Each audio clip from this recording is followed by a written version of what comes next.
great grace and honored you with something to take care of and to point it in the right direction. And we need good stewardship. How many of you know if we're going to be stewards under God? I know y'all going to love me at the end, right? Or y'all going to love me? Y'all going to still love me? I know that. You better love me because I'll go back there and get you. Look how that.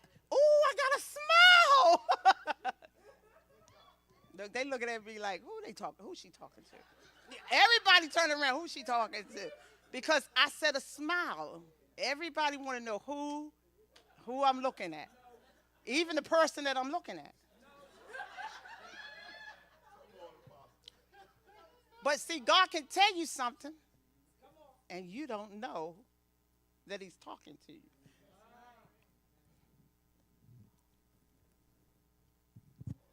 But I got to smile. Hallelujah. Okay, let's go on. Now, when everybody was trying to live up under Saul, they found out that Saul couldn't produce the promise. He couldn't bear fruit either. Only David could bear fruit because he was called by God. Well, if you're called by God, I wonder what you can produce. You can't produce it. You're going to find out you cannot. When God is dealing with us, we have a reaction. And we start reacting in our feelings. And we lose our life and our energy for the Lord and for his work and for whatever we're doing. How many of you know you have lost your life and your energy? Come, y'all know now. Somebody is not being truthful right now because some of y'all have lost your life and your energy.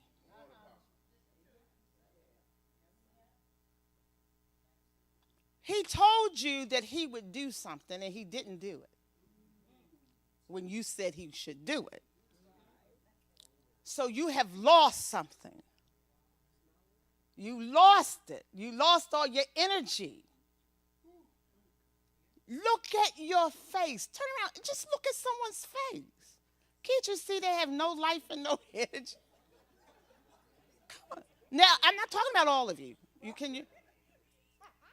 And I might not be talking to any of you. Now, isn't that interesting? Because you always put yourself first, like your flesh should glory. Because you're thinking about your outward man instead of the inner man. Because you always think I'm talking to your flesh. I'm not talking to your flesh. I'm talking to your inner man. And if your inner man hears it, it will come alive. It will leap. Come on. You getting it? Look, all of y'all, look, those smiles coming. Ooh, I see smile. You know what? You're actually being transformed right where you're sitting in your seat. Oh, because I see smiles are coming. You know why? Because only a joyous person can smile. Only a person that's feeling life can smile. If you're not feeling life, you cannot be happy. I mean, you know, how long has it been since you've been really happy? Now, I'm asking you that question because if you are not happy, then you might be still in a place where we're getting ready to go. Hallelujah. I got to go to this place. How do you know that? Huh? Am I having a good time? Are y'all having a good time? Or y'all want me to stop? I do want to, that's why I'm moving along, but it's a lot to this, y'all. Now, in Genesis 15, 1 through 7, it says, now the promise of God is trying us because we see the word. We can see the word, but in Genesis 15 and 1, it says, after these things, the word of the Lord came unto Abraham in a vision. But it was after something happened. How many know after things are going on in your life, God comes and speaks again? He might be speaking to that. Fear not. What he say, fear not, Abram. I am thy shield and thy exceedingly great reward. Now, if you want to talk about a reward, guess what I am? I'm an exceedingly great reward. And Abram said, Lord, what will thy give me?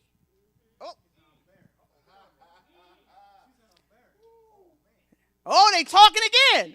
Now what are you going to give me? Oh, come on, y'all. We done had this conversation. What are you going to give me, seeing that I am? I'm barren. I'm childless. He's still thinking about that seed ain't came. I mean, and then he says, seeing I go childless, and the steward of my house is Eliezer of Damascus. And Abram said, behold, to me thou hast given no seed. He said, you ain't giving me no seed. And lo, one born in my house is my heir. Now he's looking at another. How in the world can another be in your house the heir? But you ain't giving me anything. So we always looking at someone else. And we govern ourselves by what we see and according to what that person. And that person's blessings could be, but their blessings could actually kill your flesh. You may not want that blessing.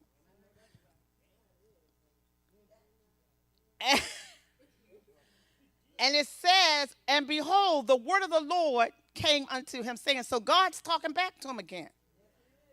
This shall not be thine heir. So God is saying, this won't happen.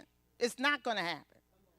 But he that shall come forth of thy own bowels. So if anything's going to come out of you, it's going to come out of your own bowels. Sing on. Because if anything's going to happen with you and I, you know what's going to happen? It's going to come out of you. I'm not going to another place to do this.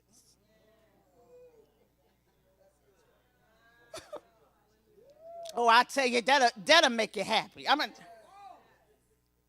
Because I am your thing. He's saying, I am. Then it goes, and he said, and behold, and then they say, oh, look at this.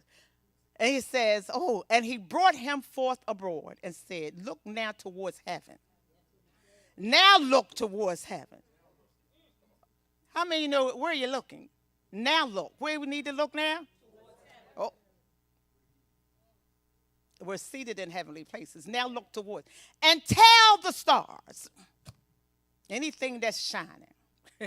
If thou be able to number them, now can you number what I'm getting ready to do in your life? See, God wants to do something in you, but can you number it? Because, see, we're trying to do 1, 2, 3, and 4. God ain't looking for no penny savers.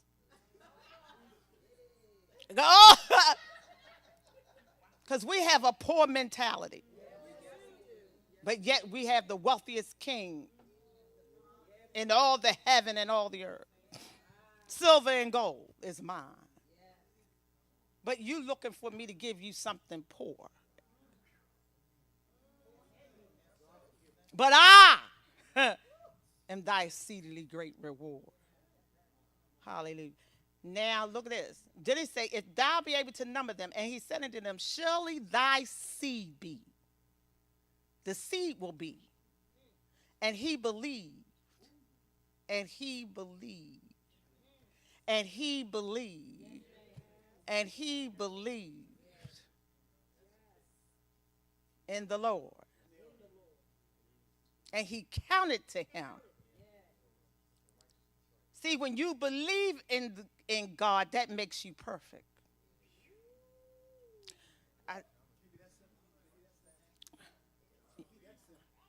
You are a perfect person because you believe what God said. And you don't believe in any other thing that can bring to pass what God has said, but God.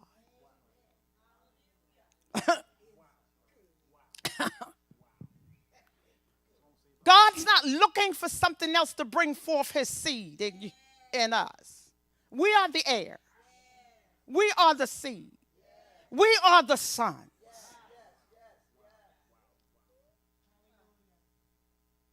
And I will not give it to another. I don't care what situation you're working out for yourself. Until you believe that I will keep my promise. I will come when you believe me. And that means you may die many deaths.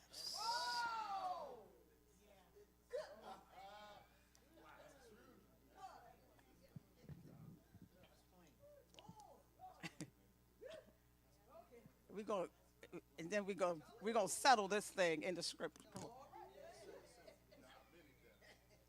You're going to die many deaths. Oh, yeah, many deaths. We die many deaths to get to where God. Now, we'll go back to Abraham. How many know that? Genesis 15. Well, 2 Chronicles 16:9 first say, for the eyes of the Lord run to and fro throughout the whole earth to show himself strong on behalf of them whose heart is perfect towards him. So if you believe him, God's looking for you. What God is looking for is a perfect man, a man that believes him and takes him at his word. And I don't care what you're saying, God knows if you believe him or not.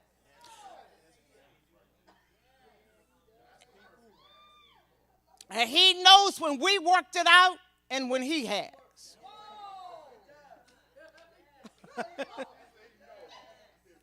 He's all-knowing, all-seeing. Because we're working it out. Come on, how many know we keep working it out? You know your mind will go in and think of how many ways to get out of a situation. I do it now. I mean, I don't know about you, but I'll sit there and contemplate. I'll sit there, my mind will contemplate, or how can I get out of this? Because I'm in it.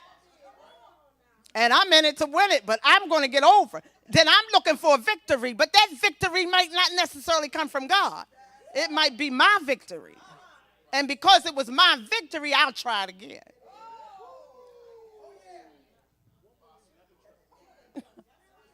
And I've been trying it and trying it and trying it.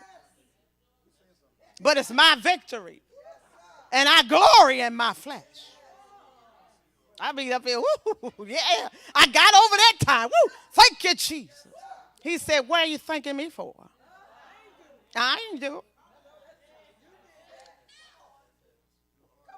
it. Y'all know you figured that thing out. Didn't we figure it out? How many of you know you've been figuring it out too long?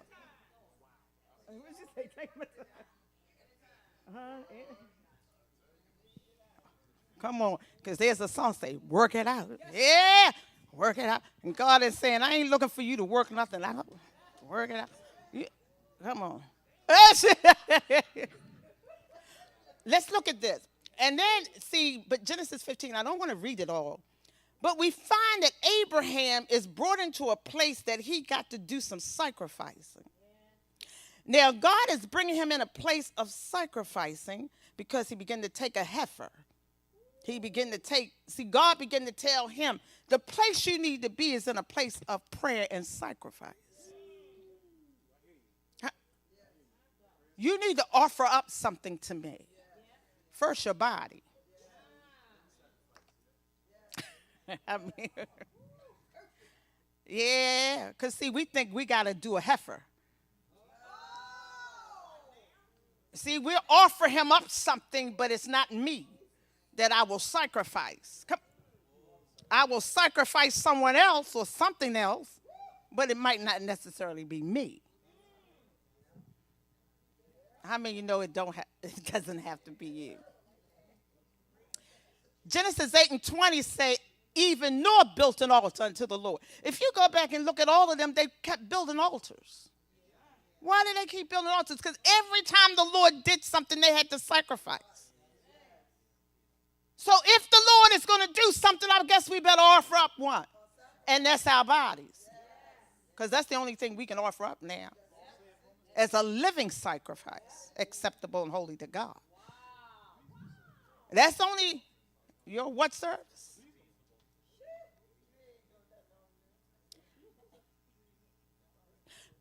See, oh Lord have mercy. What moves God is your sacrifice. And 21 says, and the Lord smelled a sweet savor, still in Genesis 8. And the Lord said in his heart, I will not again curse the ground for any more for man's sake. See, God said he will even cease from what he was doing if you make a sacrifice.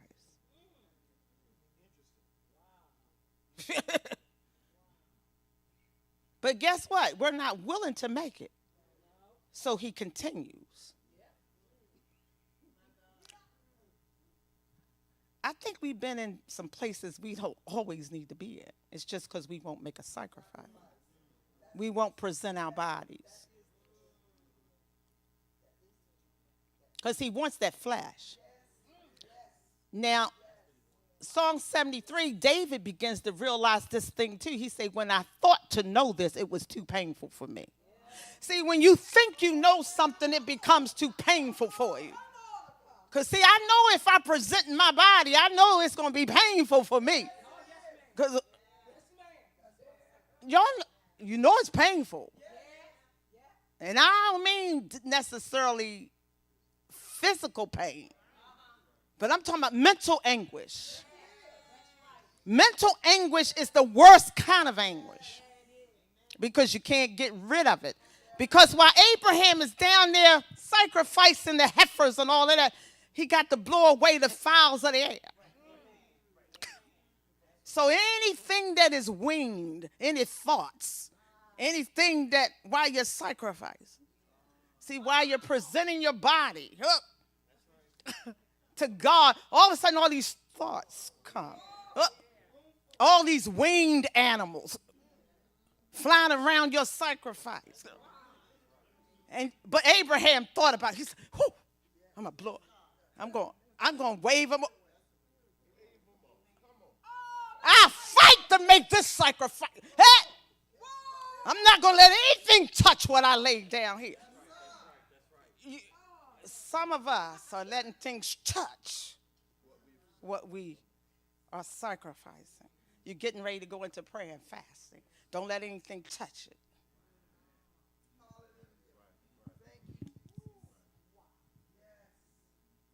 Because we'll say, oh, I can do that. You know, the mind will start telling you, oh, you can do this. But wave off every thought, every vain imagination that presents itself. Come on. Wave it off. Cast it down. They're winged animals. They're flying around in your head. Oh, if I can only get your sacrifice. That's why I don't want you to praise him. I don't want you to sing. Why don't you be sad? Oh, be sad. Be depressed. And the Lord is saying, sing, oh barren. That's what he's saying. But there's another thought. Come on, it's a winged animal.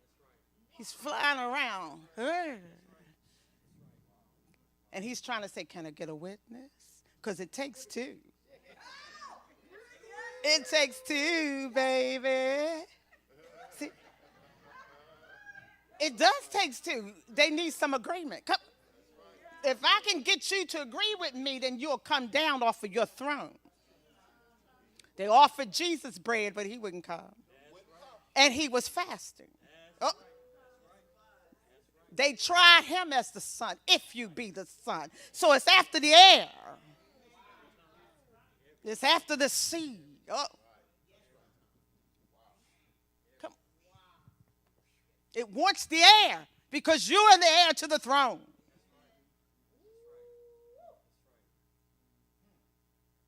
I want you. I don't want anything else. I want you just like he does. They need bodies. Well, I'm going to take y'all to this tide so I can close. Is that all right? Because I don't want y'all to be weary and well-doing. Now, you'll find out in Galatians 4, the same thing is happening. See, the bondwoman, Sarah, in Genesis 16, Sarah cannot produce. She's a maid, and she's an Egyptian maid. So she cannot give God the heir because she is a bondwoman. She's a slave. God needs a woman that can produce the promise because he promised Sarah and Abraham. That was his promise. It was not to Hagar. So God has nothing to do in her but give her a blessing because he gave her a blessing over her son. But he sent her back to submit to Sarah. He told her, now go back and submit. Oh, did you hear that? You heard that? You better go back and get in order. It's always order in God's house. Oh, Lord, y'all catching too quick. But there was 2 covenants in Galatians 4, and they were symbolic. The bondwoman was born according to the flesh, and the free woman through promise. Which things are symbolic? For these are 2 covenants. So it says, one from Mount Sinai, which gives birth to bondage, which is Hagar. She birthed bondage. And matter of fact, Ishmael's name was a wild man. I won't say the other one, but a wild man. That God said he will always be a wild man. So flesh is always. Oh, y'all hearing it now, aren't you? And corresponding to Jerusalem, which now is the bondage with her children. She's still in bondage. We're all in bondage in the flesh with her children. But Jerusalem is above is free, which is the mother of us all. Now it's it's like Isaiah 54. Rejoice, O barren. Now it's telling you to rejoice. So singing must be rejoicing. If I'm singing, I must be happy.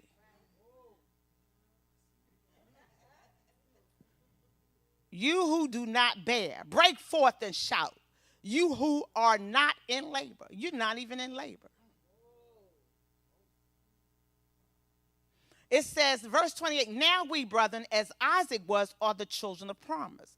But as he who was born according to the flesh, then persecuted him who was born according to the spirit.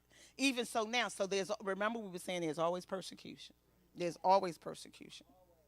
Persecution will not stop from your brother, not your religious brother. So don't expect them to accept you. But what does the scripture say? It says, cast her out. We haven't wanted to cast her out nor the son. Until the flesh get to a place, till we get to a place our inner man is building so much that we say, get out. I'm tired of living in fear. I'm tired of living in fear of my finance. I'm tired of living in fear of that, fear of my family, fear of this, fear of building my church, fear of this. Anything I'm in fear of, I'm finally ready to cast it out. How many of you ready to cast out fear? That's the bondwoman. That's the bond son. To live in fear is to be in bondage. It's a tormentor. And it's tormenting us right now. Some of us sitting there like we don't fear. You know what? You better think again. Because if you're running for your life, you're in fear.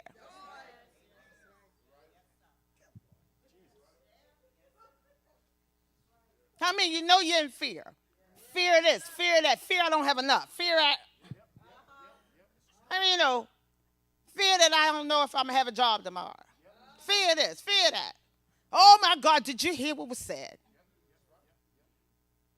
Well, what did God say?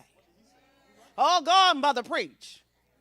As a man thinketh, so is he. Come on. Proverbs, come on. 24.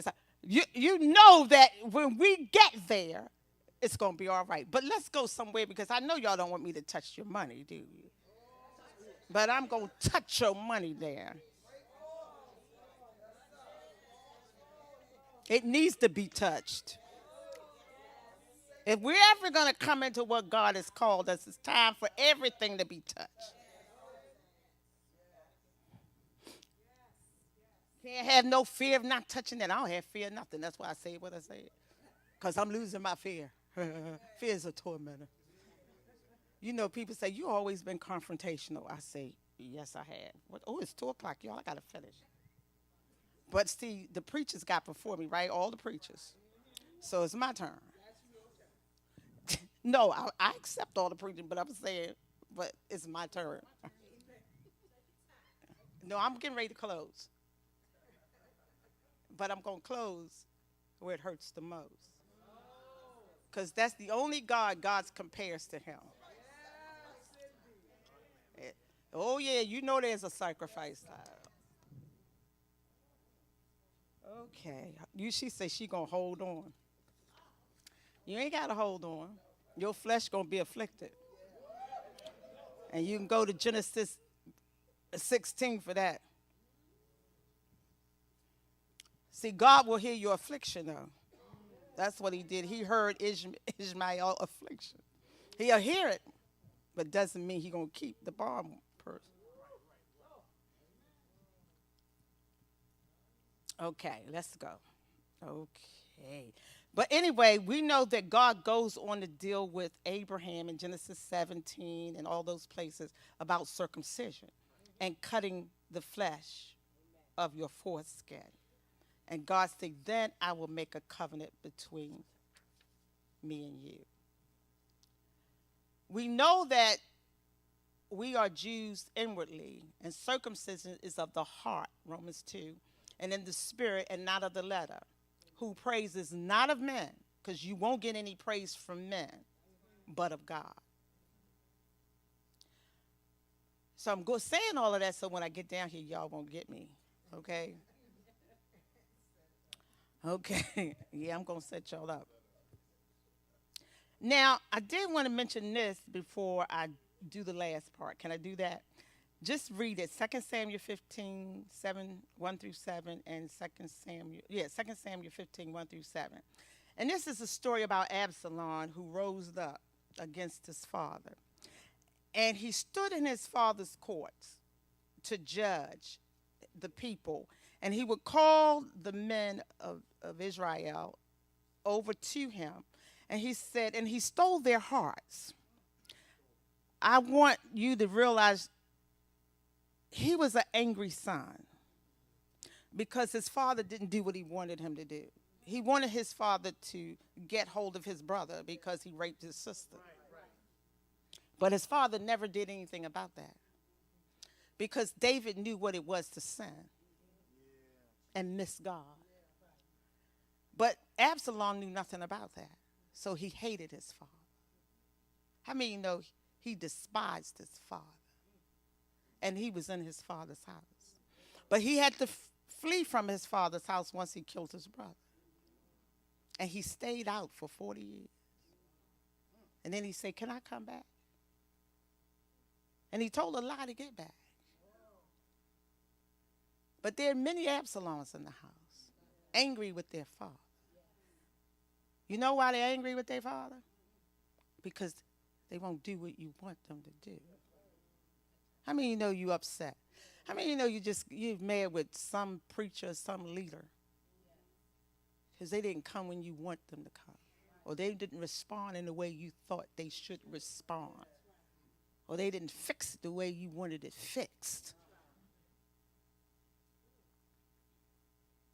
But it says that David was a man after God's own heart. It didn't say that about Absalom. It just said he was pretty, fleshly. I mean, long hair, pretty hair.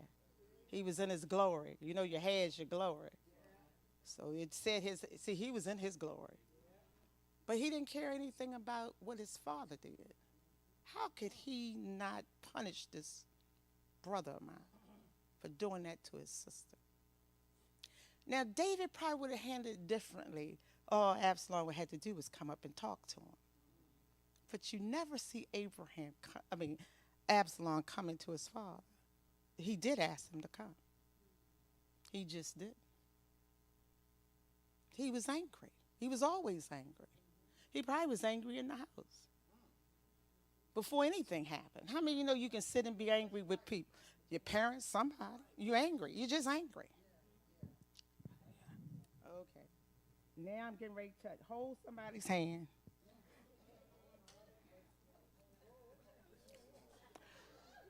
Until we come to Philippians 3 and 8.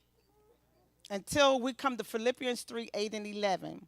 Yet indeed I also count all things lost for the excellency of the knowledge of Christ Jesus, my Lord, for whom I suffered the loss of all things and count them rubbish that I may gain Christ.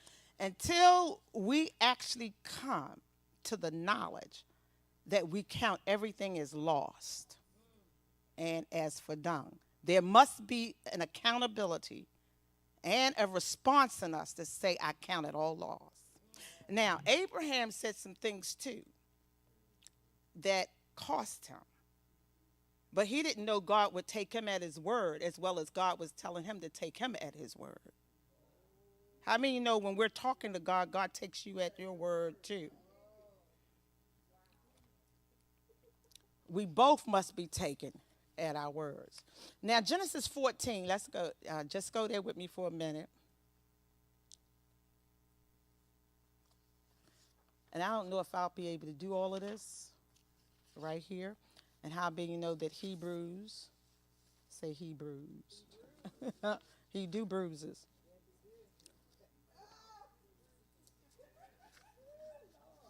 Hebrews 7 also talks about Melchizedek. How many know that? I'm going to turn there. I don't want to lose this place. So Hebrews 7 tells us about the Melchizedek principle as well. So how many know it's in the Old Testament and in the New? So don't tell me it's in one and not in the other. How many know? Look, because somebody's going to say, that's in the Old Testament. You know how people, when you preach on money, that's in the Old. Tithes in the Old. Well, they talk about it in the New, too. Okay. In Genesis 14 and 17 through 24, it says, and the king of Solomon went to meet him after the return from the slaughter of Chedorlaomer, and the kings that were with him in the valley of Sheva, which is the king's dale, and Melchizedek, king of Salem, brought forth bread and wine. Remember I told you? See, Abraham was just had a great victory, just fought a war, got through it, and all of a sudden here come Melchizedek. And he was the priest of the Most High God, and he blessed him and said, blessed be Abraham, the Most High God. Then he tells him who he is, the possessor of heaven and earth. And blessed be the Most High God who have delivered thy enemies into thy hand. And he gave him tithes of all. What did he give him tithes of? Of all. And the king of Solomon said unto Abram, give me the persons and take the goods to thyself. And Abram said to the king of Solomon, I have lifted up my hands unto the Lord. No, he didn't say that. That the what? The shoelaces, or the shoelaces, and that the shoelaces, that I will not take anything that is thine. Lest thou say, I have made Abraham rich. Now, but Abraham said he lifted up his hand to the Lord. Now, did he do this before Melchizedek got there? Or is it after or before? After. So he lifted up his what? Because now he's telling him, I don't want anything from man. Now, wait a minute. Abraham is the heir. Wait a minute. Abraham blessings come on us. Now what? Abraham said, I want nothing from man. You better listen. I want nothing from man. And he lifted up his hand. Because you're going to say, you made me rich.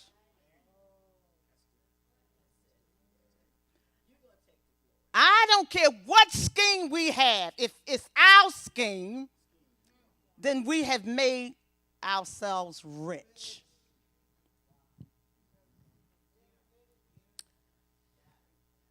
Now, I'm not telling you that God doesn't have a plan for you. That's not what I'm saying. But many plans are made in the flesh. Oh, now watch this. Uh-oh. And then he goes to say, but Abraham say, well, I'm not going to put this measure on anybody else. So if I'm an heir, I'm not going to put this on you. You need to put it on yourself. How about that?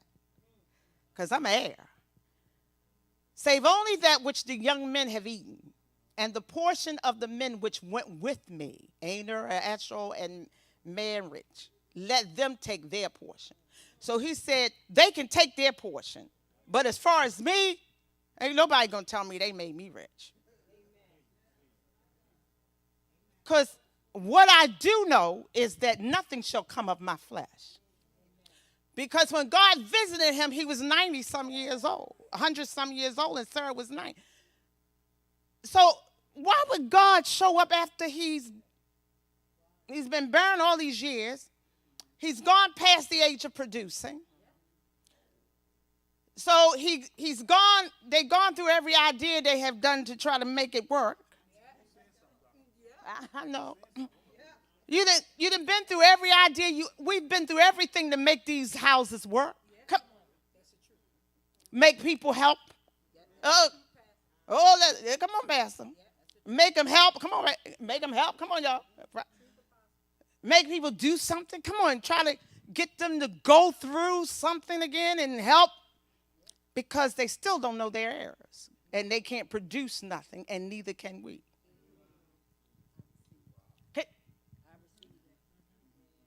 Did y'all? Oh, wait a minute.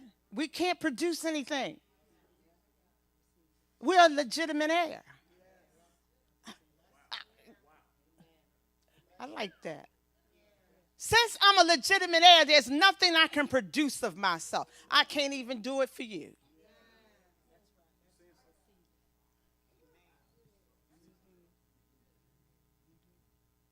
I can't make your marriage work.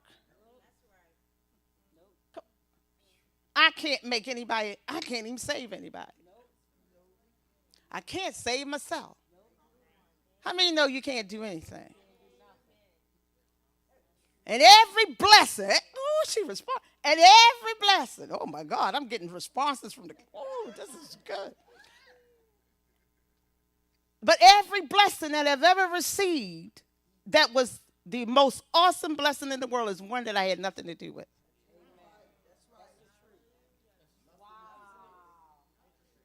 I didn't work for it. Matter of fact, I didn't even ask God for it. It just came upon me suddenly. It's like he shows up out of nowhere, like Melchizedek, looking for his offering.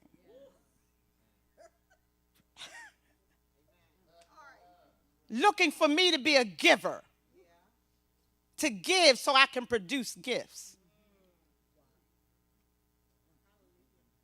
Looking for me to give of all my substance, everything that I have received thus far. I mean, you know that that's a hard place, isn't it? But Abraham said, I lift my... And first he tithed. He said, I'm going to give you the tithe first.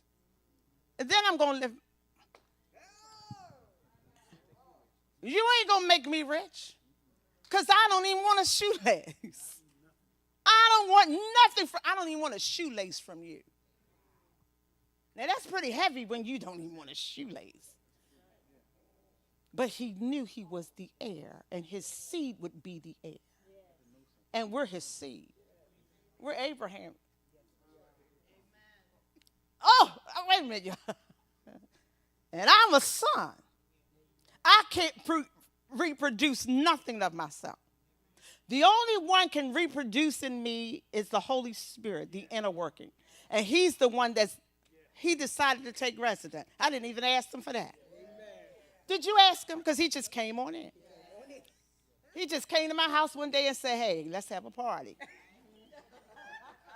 I don't know about your house, but that's what he did to my, and he took it over. Yes, He cast out everything that was in there. Yes, he did. Did he do that to you? He just cast them out.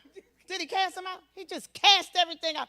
I was like I was having a party. I was living good, I thought. I don't know if I was living all that good because I was in a bad place when he came. But he brought me to a dry place so I could be there. So he could meet me there. Because he knew if I was burning enough, I holler, oh, Lord. That's the only time you cry out to. I don't know about y'all, but I cry out to the Lord when I'm going through. Hey, God, where are you? Do you ever do that? Are you here? Do you hear me? Do you ever get loud? Yes. Yes, it is. And you ever go in your little room? Do you remember, Lord?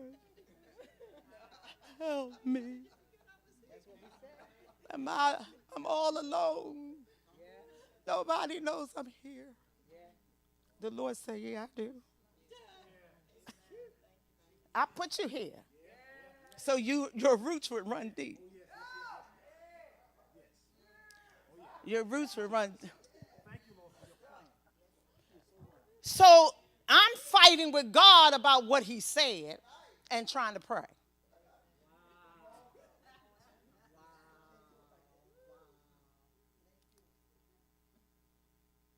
God is telling me to offer up a sacrifice, and I can't offer it up because I ain't that willing. Because I'm barren. And so my Hickabo shots get less. How many of y'all know your, how many know your, come on, Pastor Ty. You know your Hickabo shots might be getting, I ain't talking about you, but you know your Hickabo ties get less. You know, I'm tired now. I'm going to bed. Lord, I was rising up early in the morning to meet him. Then all of a sudden I said, oh, I'm kind of sleepy. I ain't, you know. Oh, he knows. Don't, oh, come on, don't. He knows. And he does. He knows because he's still killing my flesh. He knows when I won't get up. He knows when I'm doing my thing. And he comes after that thing too. And sometimes he's such a gentleman. I thought I'd stop by here and say hello to you today. I ain't asked you to. How you know, because we're mean. Have you ever? Y'all know how mean. Because I see some of y'all, hi. Hello, hi, how you doing? I greeted some of these people this morning. Hello, how are you? I'm the greeter. Hi. See, because I'm the greeter. Instead of private. See, when I meet somebody, I say, hello, because you're supposed to greet your brother. Then if they're your brother, you greet them. And you're supposed to greet them with a kiss. Kiss them on the cheek. Now, you know, everybody kissing the mouth. I turn my mouth now. But I'll do this. I'll do this in a minute. But I thought I'd help y'all, so you don't do that to me, okay? But anyway, I just thought I'd help y'all. Hey, VJ, don't do that to me, please. Don't do it. So I just turned, because it say the cheek. But people be coming for your mouth. You be like, oh, wait a minute, you ain't that intimate. Okay, come on. Okay, but greet them. You know, you greet them with a kiss. And you know, I have to help people out, you know. Tiffany. Look, you have to greet them. You have to greet them like this. You know, and then you greet them. But people walk up to you. Hi. I'm like, why am I always greeting folks? And then the Lord say, don't greet them anymore. Let them die. And I say, God, why did you tell me that? You know what God is telling sons now? Stop going after those dead things. That's when you was talking about people going to be in trouble and they're going to have to get through 2018. God is fed up because he wants flesh to die. Flesh been supported too much.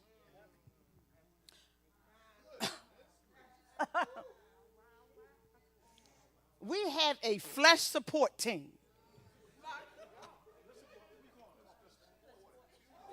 Call it up and support the flesh.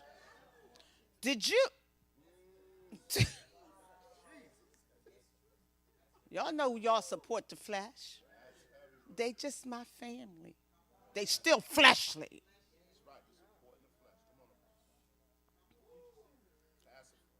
Come on.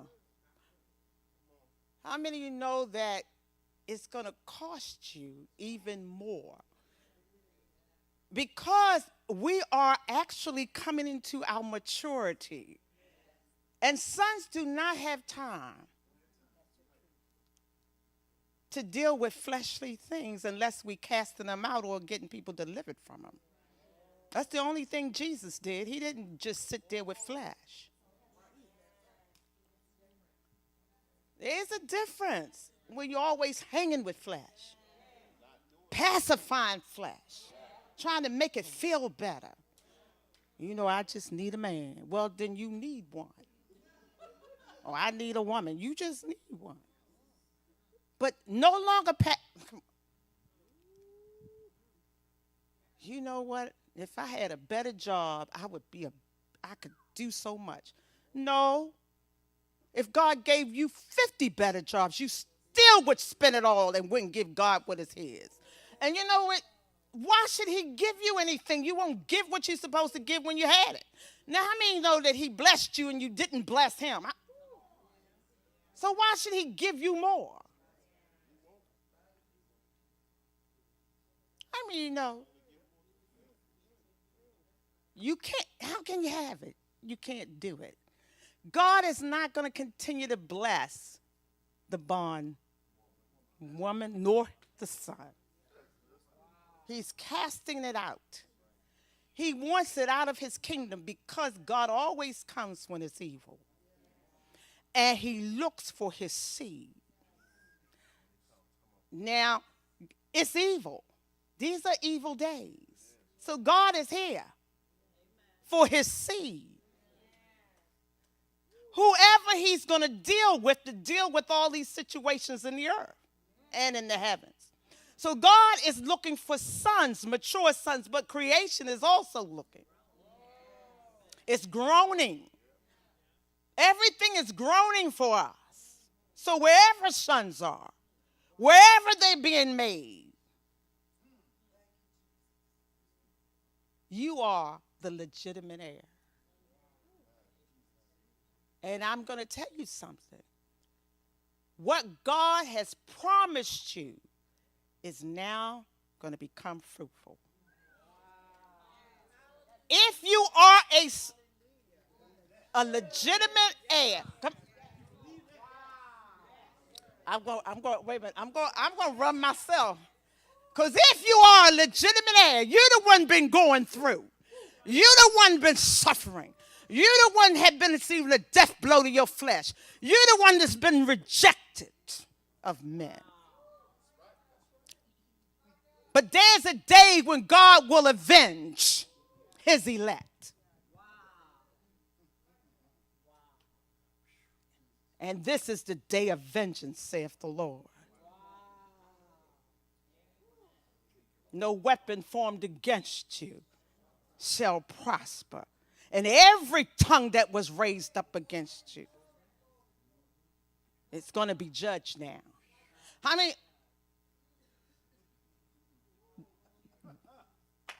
I want to know, do you believe you're a legitimate son? Because I know I'm a legitimate son. How many of you know you made your way back to the Lord?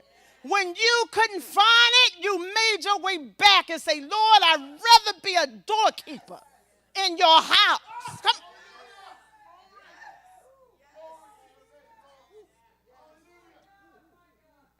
I'd rather sit here with 3 of you than to sit in all these glorious places that man think he sits in. And I'm talking about the religious system. Because I am a legitimate what? Son. and I can produce nothing of myself. But I know when it's time for fruitfulness, the Lord comes.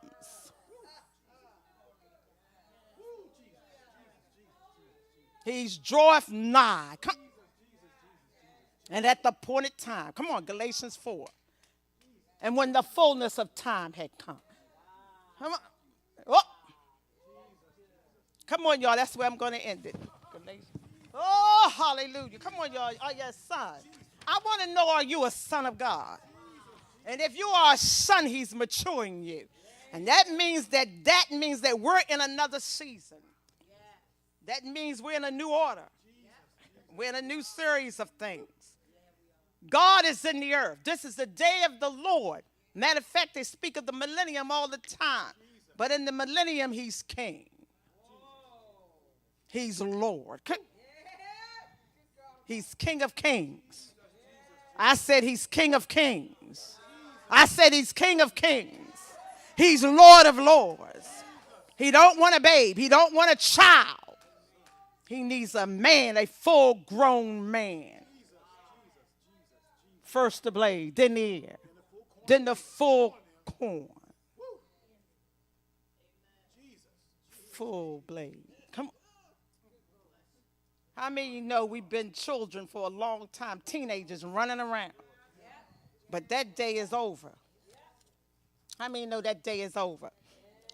I am so glad we're coming into sonship.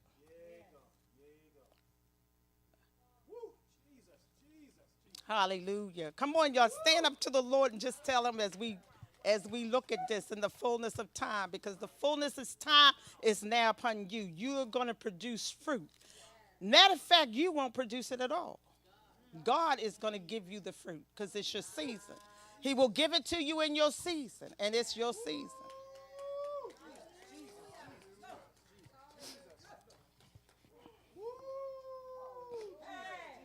The word has kept you in distress.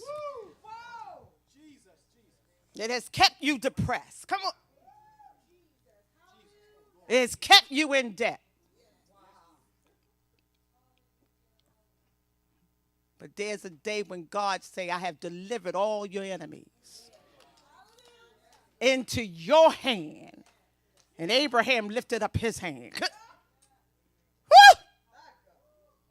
There's a day God delivers your enemies into your hand. Your enemies are being delivered into your hands.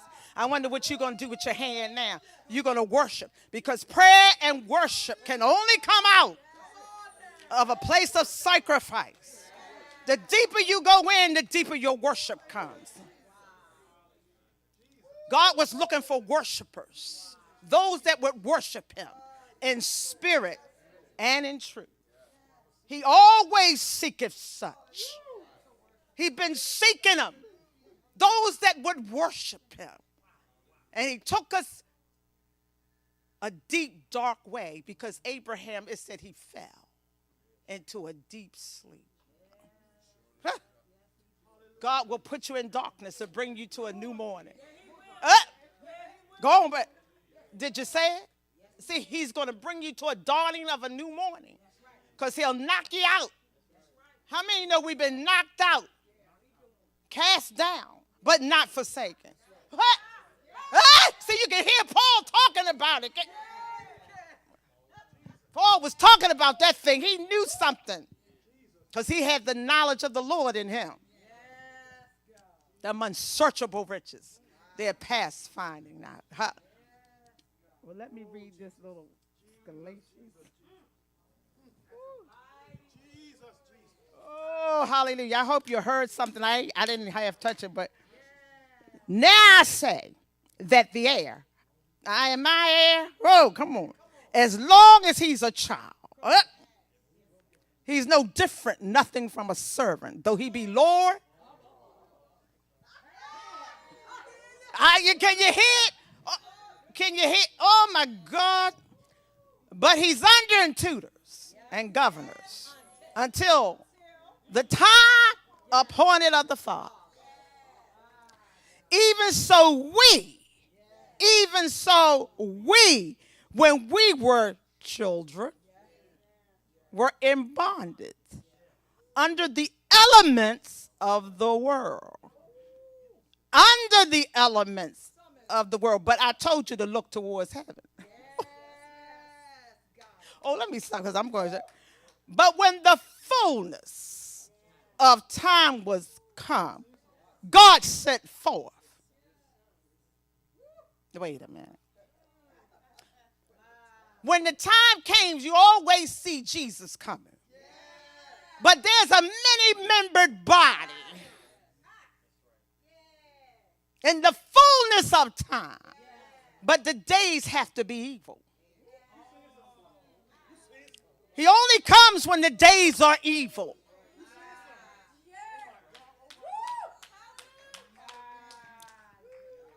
You keep saying these are evil days. Well, then the days are evil. There's a sun getting ready to come. God's getting ready to reveal who he's talking to. And I don't care how much you're saying he's talking to you. He's going to reveal who he's been talking to. I don't care how many say he's talking to him. Even if you're in the house. Hallelujah. Look at this. And it says, but when the fullness of time was come, he sent forth the Son made of a woman. And we were made under the law. How many know you've been walking under that law for a long time? To redeem them that were under the law, that we might receive adoptions of sons. And because ye are sons, God has sent forth the Spirit of his Son into your heart, crying, Abba, Father. Wherefore thou art no more a servant, but a son. And if a son, then an heir of God through Christ. Wait a minute, you're what? Heir. You tell me you an heir? Woo! You mean to tell me I was under these beggarly elements?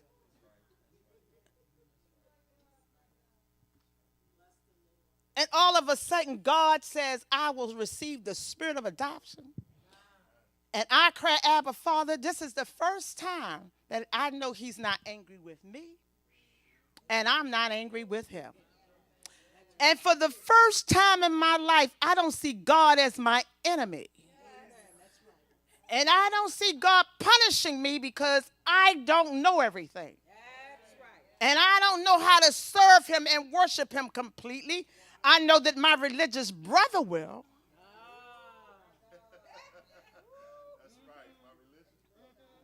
He will punish me for anything I do and say. Because he watches every word I say. And every move I make, he's ready to judge. But then, when I look at my Father, I found out that the greatest of all of these was love. And he sent his Son because he loved me. And greater is what? No love. But greater is no love than when you lay down your life for a friend. God called Abraham. So he,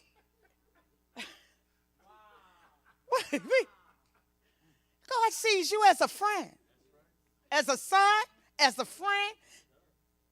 You know how he looks at you? He sees you as his beloved.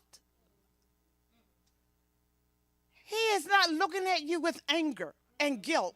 He don't want you to ever fear again. He don't want you to ever go in a closet and hide yourself.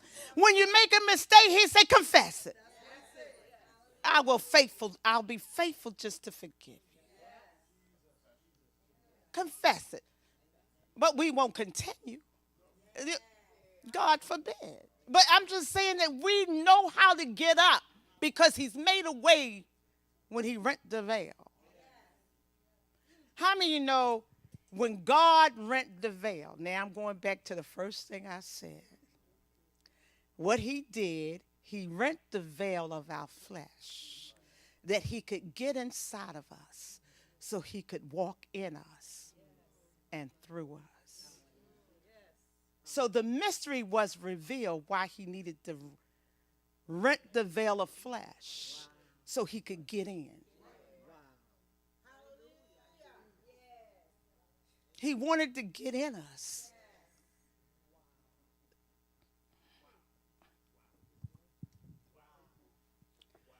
He wanted to be with us so bad that he sent his son. And he broke that veil. He said, I'm going into not only this place, I can go in there where the Father is. Fairly all flesh. I've walked in the flesh, and it didn't triumph. Glory be to God that has caused us to triumph in Christ Jesus.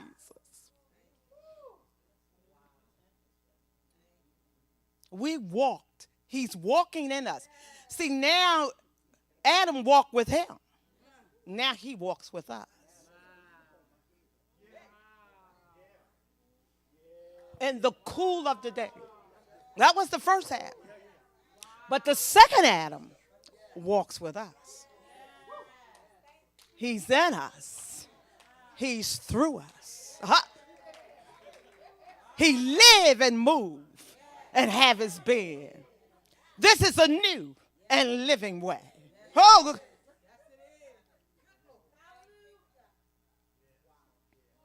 behold, old things have passed away.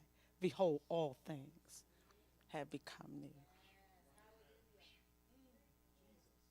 Are y'all ready for divine order? Are you ready for divine fruitfulness? Are you ready for divine provisions? Then you need to, what? Sacrifice. So what are you going to sacrifice? There has to be a sacrifice. Your body and your finances. Only way God can give you something is when you give out of a sacrifice. If you give out of what you have not sacrificed.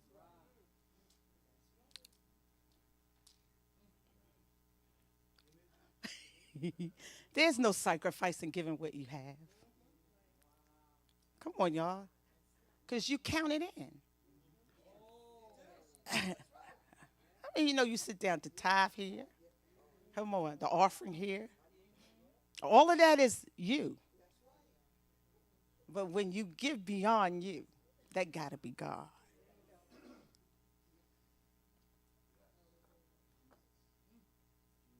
We're going to stop singing this story. How many of y'all think we sing stories? I don't have anything.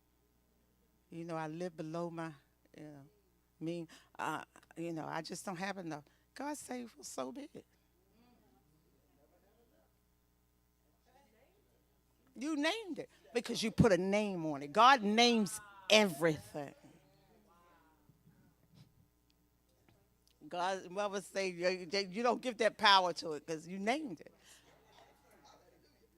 But what I don't want you to do is judge another man. If that man does not have your measure, then give him his portion. So if you can't do what I'm saying, then I give you your portion. Because there is no judgment. There is no judgment. Only sons can walk in this place. And I'm an heir. I'm a come on. Maybe that's what I named the legitimate heir. Yeah, that sounds good. Legitimate heir. I'm a legit. How many of y'all feel like you're legit? I want you to go around and just hug a few people and tell them today that divine order, how many know? Divine fruitfulness and divine provisions. I want you to go back home and build your house. How many of y'all are going to go back home and build your house? We're going to build this one.